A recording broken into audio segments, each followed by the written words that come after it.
कोसळल्याची दुर्दैवी घटना समोर आली आहे। प्राथमिक माहितीनुसार या भीषण अपघातात 3 जणांचा मृत्यू झाला आहे। अहवालानुसार पुण्यातील बावधन बुद्रुक येथे हा अपघात झाला। हेलिकॉप्टरमध्ये 4 जण असल्याची प्राथमिक माहिती आहे। आज सकाळी धुक्यामुळे हेलिकॉप्टर डोंगराला धडकले व हा अपघात झाल्याचे समजते।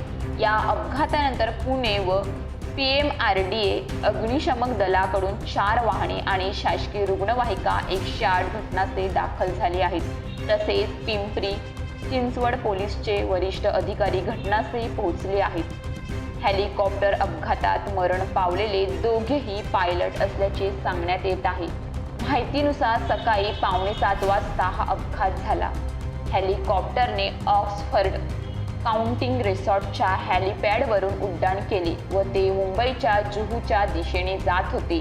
मात्र धुक्यामुळे ते डोंगराला धडकले व त्यानंतर हेलिकॉप्टरने लगेच पेट घेतला।